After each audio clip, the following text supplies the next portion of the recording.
Welcome to some new r/petty revenge stories, where people share stories of small victories over those that wronged them. I hope you had a great day. The first story is called Petty Acts of Revenge on Bad Coworkers. I've been doing street outreach for a year. Some of the situations on the job are life and death, and I go to work every day trying to do my best for my clients. That being said, I generally don't feel like I have time for meddling coworkers. I work the weekend shift, and every week without avail, the Monday crew complains about me for something. At first it did start out from mistakes I had made. For example, one night some clients had been eating in the back of the work van and there were crumbs I didn't vacuum out. I apologized, and then every Sunday after that I would vacuum the van. Despite my diligent cleaning, the crumb complaints continued. The finest straw was 2 weekends ago, when I got an earful from one of the Monday crew that on my shift I had left all of the supplies in the van and hadn't cleaned. Here's the thing, I vividly remember cleaning. Petty revenge number 1. I told my supervisor about this complaint and he went back on the cameras. They clearly show me taking all of the supplies out of the van and cleaning it. I told the complaining coworker I had gone back on the cameras, and he immediately started backpedaling and pointing the finger at his work partner. He told me his partner has been the one who's been filing these complaints every freaking Monday. At this point I was about 50 shades of done with this BS, so I enacted a plan. Every Sunday I'm going to do something petty that won't hurt anybody but will be mildly annoying. Petty revenge number 2. 2 weekends ago I changed the clock in the work van 45 minutes ahead, so these fools will think they showed up late to work. Petty revenge number 3. Every Sunday I make sure to adjust the driver and passenger seats all the way forward, so that they gotta pull them back before they can get in at the start of the shift. I'm trying to think of some more stuff to do. But the moral of the story is, if you complain about stuff that isn't happening, I will give you something to complain about.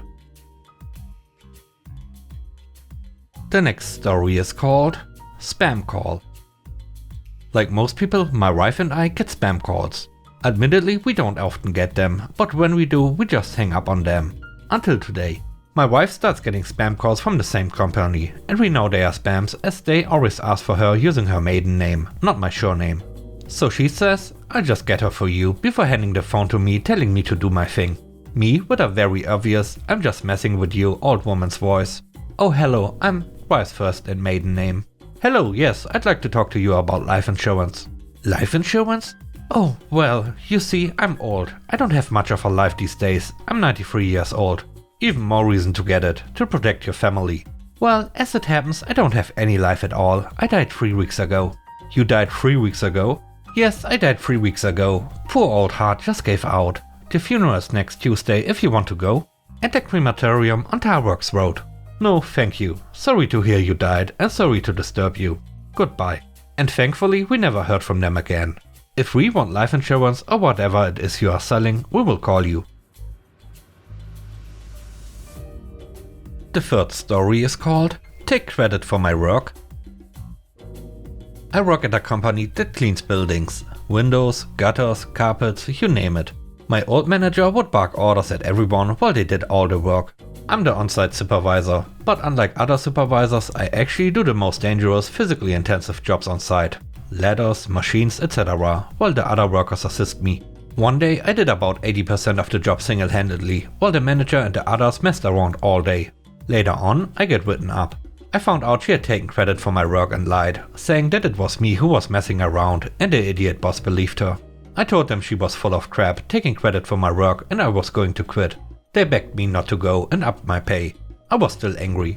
Fast forward, we end up at a job where it's just the two of us. Instead of me doing everything, I make her do half the work. She ends up busting her back by falling down a window well, which is a job I usually do and can no longer work the job. Well, so much for taking credit for my work. She couldn't do what I do every day for just one day. We have a better manager now, and work is much better. The next story is called Back Out of a Sale. About a year and some change ago, my cousin was stationed at the Air Force Base close to my house and was living with us. He is a tool shopaholic. He says things are cheaper where I live. He finds 25 rolls of 12x2 wire at almost 50% less than at the store. Obviously, my cousin thought it was a bargain. He made an offer and the guy accepted. We drive down an hour and this guy says he got a better offer. Naturally, my cousin gets angry and bummed out.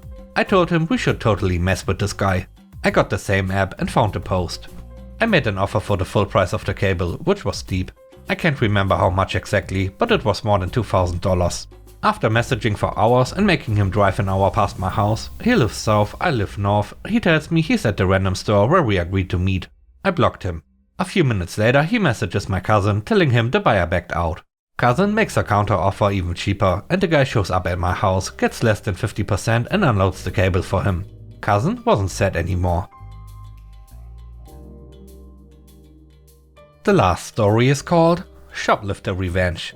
An interesting coincidence happened today when I was stocking shelves at my side job and two girls decided to shoplift a few items and my supervisor asked them at the door if they were going to pay for those items.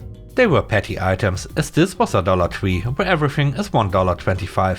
They proceeded to call my manager a racist.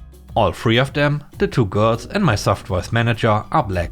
They walked out with the items because, as many people know, retail employees can be sued for physically stopping you for petty theft unless you are a properly designated security guard.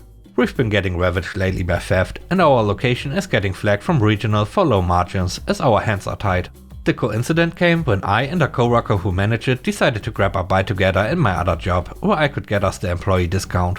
My coworker noticed after we walked in that the same two girls were sitting down across the lobby.